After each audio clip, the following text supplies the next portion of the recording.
Hi, Carrie. Such a pleasure to have you and your refreshing insights with us today for the CONECTAA talks. Great to see you, Gina.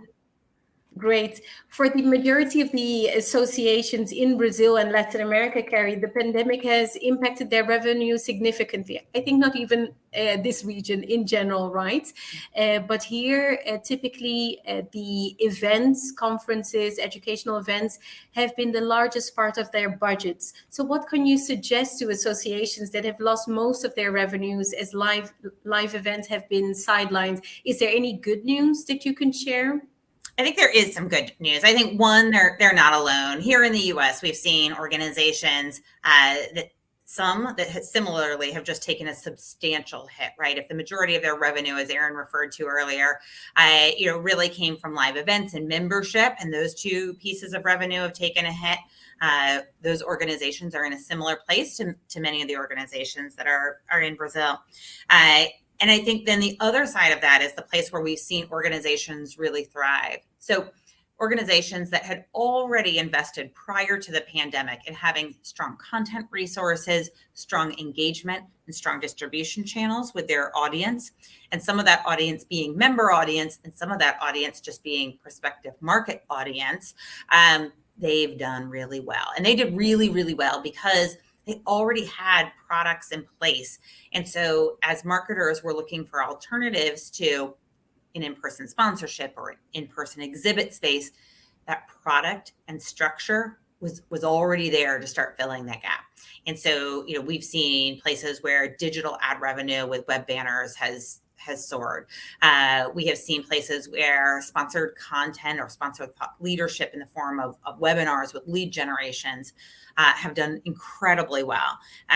And then we've even seen organizations that have been able to deliver a meaningful virtual event experience, and where they've been able to open up that sponsorship opportunity to really allow the sponsor to be an appropriate, qualified content resource for that meeting, and then build in some of the lead generation alongside of it.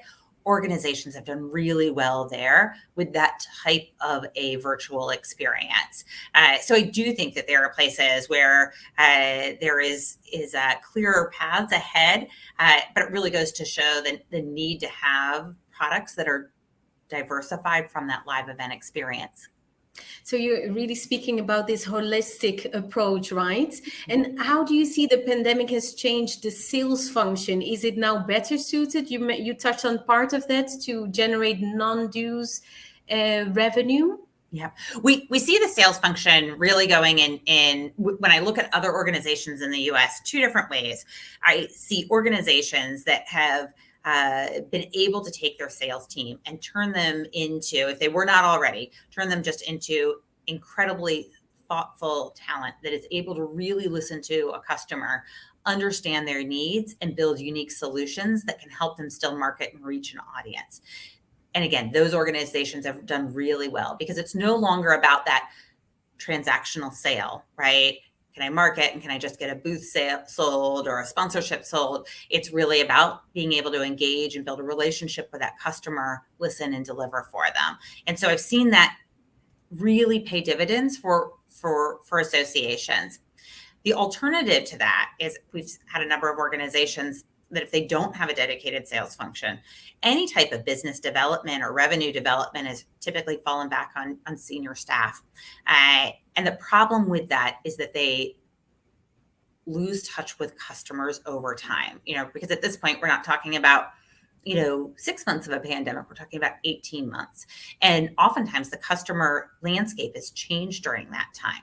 There are new competitors within that industry and space. The products and services that they're marketing to the industry have changed. And if you don't have somebody that is trained and talented to be able to listen and develop those relationships, I think that is a really hard place to be able to climb out of. And those are usually the times that we make recommendations that organizations need to get the right type of trained, talented sales professional in place to be able to make that happen. And oftentimes, Gina, that looks like somebody that is an experienced salesperson that really understands relationship development, that can be able to sell beyond just a menu of options.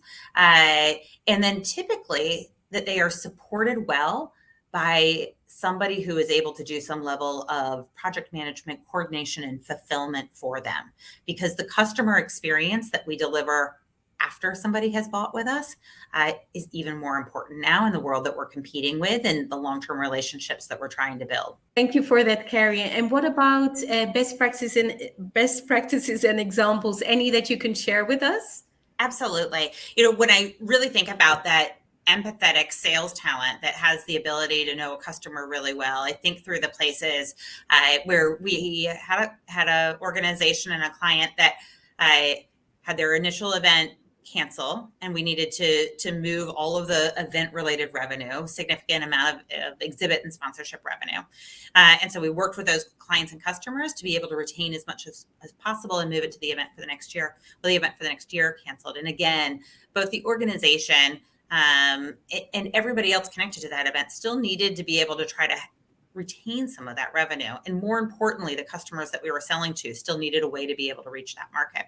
And so we were able to work with that organization to ensure that there were other products available so that we could keep those dollars in place. And that meant individual conversations with each and every customer. And there were a lot of them, to be able to say, great, what else can we do? We've got a virtual event. How can that meet your needs? We've got webinars, we've got web banners, we've got e-newsletters, we've got retargeting ads.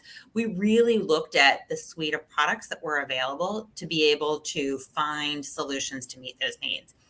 And again, a transactional sales process doesn't allow you to do that, but one that is a relationship-based sales process where there's trust between both of those parties in terms of ensuring that everybody's going to be taken care of, allows you to have some of the best outcomes. And so I think it's going to be important for organizations to really look at sales talent and function and how that's going to serve them moving forward. Because it's not just about how do I get, 100 more booths or 1,000 more booths for my event. It is how do I build invested and trusted relationships that are going to carry us through not just today, but tomorrow. And so I think that's a great place for organizations to think about what they're going to have in the future. Carrie, a final question I'd like to end with. You mentioned the trusted relationships. Some organizations struggle whether they should keep that function in-house or if they can outsource it, specifically because of the trust that you want to build on a long term.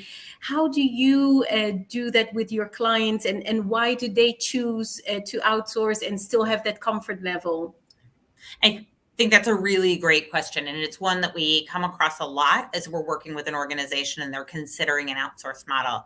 Our team, we work with about 25 different trade and professional associations and function as an outsourced sales partner to them. And while we are the team and the talent that is delivering on that revenue equation, I always say the customers and the relationships that we're building are the organizations. We're working on behalf of that organization. It's our job to build strong, trusted relationships for them, find new relationships, do the prospecting and work, and then really to bring that intelligence back to the organization so that they understand what their customers are asking for and what those customers need in order to be really successful and to keep investing in the organization. So for me, in many ways, it's a mindset, right? We might be an outside sales team or an organization might be looking at a third-party resource.